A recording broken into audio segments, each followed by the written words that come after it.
চলে এসেছি শামসেরগঞ্জের বিধায়ক সম্মানীয় আমিরুল ইসলাম মহাশয়ের কাছে। আমরা তিনার কাছ থেকে আজকে সাক্ষাৎকারে বেশ কিছু কয়েকটা উন্নয়নমূলক প্রশ্ন এবং যেগুলো শামসেরগঞ্জ বিধানসভায় যেগুলো আমরা দেখতে পাচ্ছি সেই নিয়ে আজকে আলোচনা করব। তো আমাদের টি নিউজ বাংলায় আমাদের সম্মানীয় বিধায়ক আমিরুল মহাশয়কে স্বাগত জানাই। টি নিউজ দর্শক সকলকেই আমার আন্তরিকভাবে অভিনন্দন জানাচ্ছি। আমরা প্রথমেই জানবো যে আপনি 2016 থেকে নিয়ে এখনো পর্যন্ত বিধায়ক রয়েছেন, 26 আবার আসছে নির্বাচনে। আপনি যে 26 নির্বাচনে যাবেন তার মধ্যে বছরে একটা 25 পেরোলেই নির্বাচন যেহেতু চলে আসছে, তো কি কি উন্নয়নমূলক কাজ যেগুলো আপনি মানুষকে বলবেন? 2016 সালে শামসেরগঞ্জের মানুষ আমাকে নির্বাচিত করেছিল, আর দল এখানে আমাকে মনোনীত করেছিল। আমি আমাদের দলের সুপ্রিমো মমতা বন্দ্যোপাধ্যায়কে আমি কৃতজ্ঞতা জানাবো যে তিনি আমাকে এখানে মনোনীত করেছিলেন এবং শামসেরগঞ্জের মানুষ ভোট দিয়ে নির্বাচিত করেছিলেন। আর শামসেরগঞ্জের মানুষকেও আমি কৃতজ্ঞতা জানাবো। 2016 সালে নির্বাচিত হওয়ার পর বেশ কিছু উল্লেখযোগ্য কাজ আমরা শামসেরগঞ্জের মানুষের জন্য করেছি। তার মধ্যে আমাদের ধুলিয়ান পৌরসভায় আমরা রাস্তা সম্প্রসারণ, আমাদের অনুপনগর হাসপাতাল 300 বেডের হাসপাতাল এবং তার পরিকাঠামো উন্নয়ন, আমাদের পুঁঠিমারি হাসপাতাল দীর্ঘদিন যাবৎ বন্ধ ছিল, সেই হাসপাতাল চালু করেছি। ধুলিয়ানে মানুষের বিনোদনের জন্য একটা পার্ক, তেমনি গঙ্গা যে কাঞ্চনতলা ঘাট, আজকে মানুষের একটু আড্ডা মারা বা বিশ্রাম নেওয়ার একটু জায়গা মুক্ত বাতাসে গঙ্গার পাড়ে, সেই কাঞ্চনতলা ঘাট আমরা করেছি। এবং শামসেরগঞ্জ বিধানসভা এলাকার সমস্ত জায়গায় রাস্তায় আলো তার ব্যবস্থা করেছি। ধুলিয়ানের নিরাপত্তা দেওয়ার জন্য পুরো ধুলিয়ানে আমরা সিসিটিভি লাগিয়েছি, সৌন্দর্যায়নের কাজ হয়েছে। আমরা আমাদের এখানে যে পুঁঠিমারি যে ফিডার ক্যানেল মাঠ সংহতি মঞ্চ, সেখানে একটা মাঠ আমরা যেমন করেছি, তেমনি এলাকার মানুষকে একটা বড় ক্রিকেট টুর্নামেন্ট শামসেরগঞ্জ কাপ আমরা উপহার দিয়েছি। পানীয় জলের ব্যবস্থা, রাস্তাঘাট পাকা, এগুলো কাজ হয়েছে। কৃষক বাজার চলছে, বহুমুখী উন্নয়ন আমরা কিন্তু করেছি। আপনি নিয়ে যেটা আমরা দেখতে পাচ্ছি, ধুলিয়ানে পরপর আমরা দেখতে পাচ্ছি যে 3টে মানে রেলগেট রয়েছে। এবার রেলগেটের সময় যানজট প্রচুর লাগছে, সেখানে আমি নিজে অনেকবার লাইভ কভারেজও দিয়েছি। তো এই যানজট মুক্ত করার জন্য যে সরকার যে টাকা যে বাজেটটা দিয়েছে, সেটা কবে কাজ আরম্ভ হবে? দেখুন, এর আগে এই যানজটের জন্য আমরা জানিয়েছিলাম রেল দপ্তরকে, ডিআরএমকে। আমাদের ধুলিয়ান স্টেশনে রতনপুরে যে লেভেল ক্রসিং আছে, বেশ কিছু জায়গায় আন্ডারপাস হয়েছিল, আন্ডারপাস স্যাংশন হয়েছিল। হাউসনগরে হয়েছিল আন্ডারপাস, কিন্তু এলাকার মানুষের বাধাই সেই আন্ডারপাস করা যায়নি। আন্ডারপাস করলে হয়তো এই যানজটটা অনেকটা এড়ানো যেত। কারণ আমাদের যে রতনপুরের যে আন্ডারপাস, আমরা চেয়েছিলাম যে আমাদের 300 বেড হাসপাতাল আমরা গাজীনগর ধুলিয়ান যে স্টেশন রোড, সেটাকে আমরা ধুলিয়ানের একটা বিকল্প রাস্তা হিসেবে আমরা কিন্তু তৈরি করছিলাম। যদি এই আন্ডারপাসটা হয়, তাহলে আমাদের যে গাড়িগুলো আছে, রুগীদের গাড়ি, অ্যাম্বুলেন্স, সেটা সহজেই ধুলিয়ান যেতে পারবে, ধুলিয়ান থেকে বেরোতে পারবে, লেভেল ক্রসিংয়ে বা জ্যামে পড়বে না। সেটা আমাদের পরিকল্পনা ছিল, কিন্তু সেখানকার মানুষের বাধাই সেই কাজটা কিন্তু সম্পূর্ণ হয়নি। এবং আমাদের কাছে যেটুকু খবর, যে ধুলিয়ানে আমাদের যে ডাকবাংলা মোড় আছে, সেখানে একটা ফ্লাইওভার হবে, সেটা হলে পারে হয়তো যানজট সম্ভব হবে।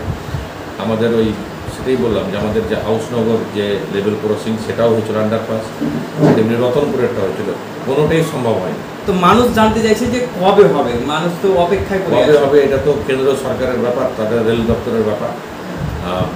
কাজ করতে গেলে একটা প্রক্রিয়া থাকে, সেই প্রক্রিয়া যখন হয়তো হবে তখন কাজ হবে। এবং আমরা তো দেখছি যে জাতীয় সড়কের যে ফ্লাইওভার তার তো নোটিফিকেশান হয়েছে বাড়িঘর দোকানপাট সরানোর জন্য, অতি সত্ত্বর হয়তো কাজটা শুরু।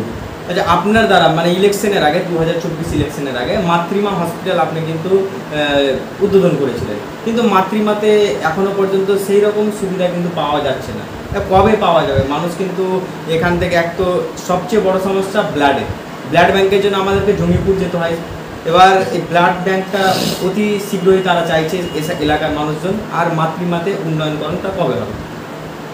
আপনি জানেন না, আপনি গিয়ে দেখবেন, তারপরে প্রশ্নটা করলে মনে হয় ভালো হয়। মাতৃমাতে পরিষেবা শুরু হয়েছে, চিকিৎসা পরিষেবা, সেখানে লোক নিয়োগ হয়েছে, ডাক্তার নিয়োগ হয়েছে, সেখানে ধীরে ধীরে সমস্ত পরিষেবাই কিন্তু মানুষ পেয়ে যাবে। সিজারের যেটা কথা ছিল, কিন্তু সিজার কিন্তু এখনো পর্যন্ত হচ্ছে না, মানে সঠিক সময় এখনো পর্যন্ত পর্যাপ্ত ডাক্তার নিয়োগও হয়নি, আর কর্মীও সম্ভবত নিয়োগ হয়নি। আমি নিজে গিয়েছিলাম, ওখানে গিয়ে জিজ্ঞাসাও করেছিলাম, কিন্তু ওনারা আমাদেরকে জানালেন যে এটার জন্য বিএমএইচকে জিজ্ঞাসা করুন বা যিনি আছেন দায়িত্বে তেনাদেরকে জিজ্ঞাসা করুন। আমার কাছে যেটুকু খবর, আমাদের এই হাসপাতালের একজন সুপার নিয়োগ হবেন, অ্যাসিস্ট্যান্ট সুপার নিয়োগ হবেন। আমাদের সমস্ত যন্ত্রপাতি রেডি আছে এবং কিছু প্রশাসনের কারণেই কিন্তু সেখানে আছে। বাকি কাজগুলো মিটলেই কিন্তু এখানে সমস্ত রকম চিকিৎসা পরিষেবাটা মানুষ পাবে। আচ্ছা, আমরা সরাসরি শেষের দিকে একদম চলে এসেছি। আমরা শুধু একটু গঙ্গা ভাঙন নিয়ে একটু জানতে চাইবো যে গঙ্গা ভাঙন নিয়ে রাজ্য সরকার 150 কোটি টাকা দিল, বাঁশ এবং বালির বস্তা নিয়ে মানুষের প্রচুর ক্ষোভ। এটা নিয়ে আপনি কী বলবেন, কীভাবে দেখছেন এটাকে? মানুষকে বিভ্রান্ত করছেন, এটি হচ্ছে সমস্যা। 150 কোটি টাকা দিয়ে মাননীয় মুখ্যমন্ত্রী 100 কোটি টাকা বরাদ্দ করেছে। এবং আপনাদের জানা উচিত যে এই গঙ্গা নদী জাতীয় নদী এবং এটা জাতীয় বিপর্যয় ছিল। জাতীয় বিপর্যয় ঘোষণা হয়েছিল 2005 সালে। 2005 সালে ফারাক্কা ব্যারেজের যে আপ স্ট্রিম এবং ডাউন স্ট্রিম মিলিয়ে 120 কিলোমিটার এলাকা, এই এলাকায় কেন্দ্র সরকারের দায়িত্ব ছিল রক্ষণাবেক্ষণের, ভাঙন প্রতিরোধে, এবং সেই কাজটা তদারকি করত আমাদের ফারাক্কা ব্যারেজ। 2014 সালে বিজেপি সরকার ক্ষমতায় আসার পর আমরা দেখলাম যে 2017-তে সেই 120 কিলোমিটার এলাকাকে বাদ দিয়ে 19.5 কিলোমিটার আপ এবং ডাউন স্ট্রিম মিলিয়ে 19.5 কিলোমিটারের দায়িত্ব এই ফারাক্কা ব্যারেজ নিয়েছে। তো ফারাক্কা ব্যারেজ যখন তৈরি হয় তখন তো অনেকগুলো নিয়ম আইন কানুন তৈরি হয়েছিল। তো এই ফারাক্কা ব্যারেজের জন্যই কিন্তু এই এলাকায় ভাঙনটা দেখা যাচ্ছে।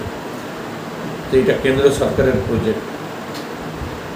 তো 2017 সালে কেন্দ্র সরকার রাজ্য সরকারকে না জানিয়েই এই যে পরিধিটা, লেংথটাকে কমিয়ে দিল।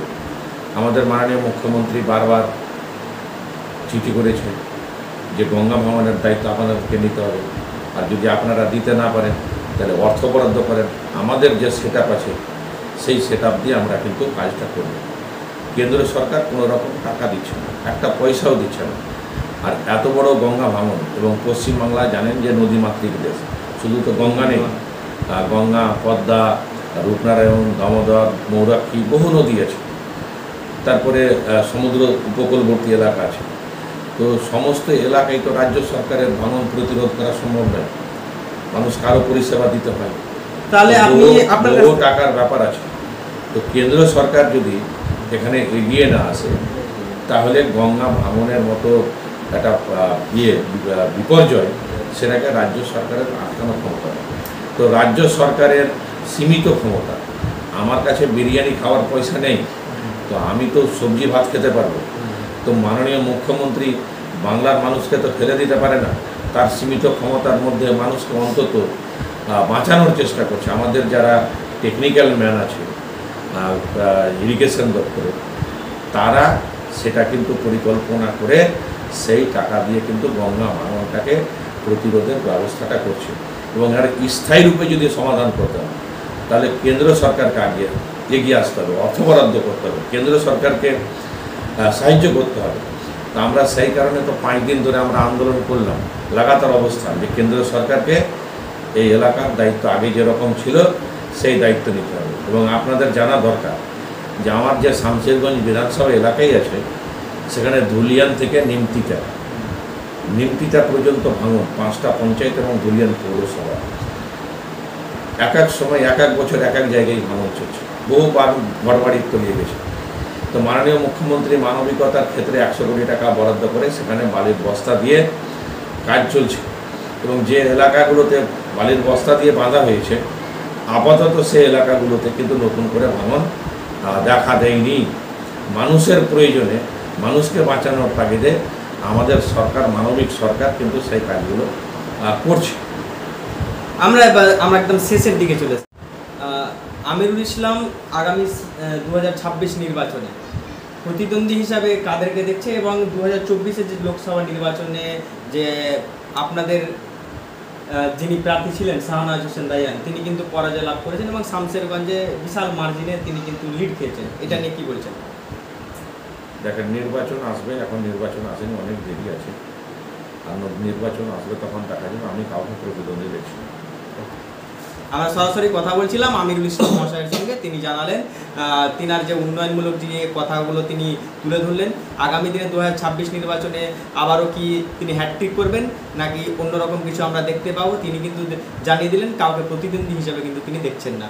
তো আপনারা সকলেই ভালো থাকবেন, এখনকার মতো বিদায় নিচ্ছি, এবং আমাদের টি নিউজ বাংলার সঙ্গে কথা বলার জন্য অশেষ ধন্যবাদ জানাই শামশেরগঞ্জ বিধায়ক আমিরুল ইসলামকে। ধন্যবাদ।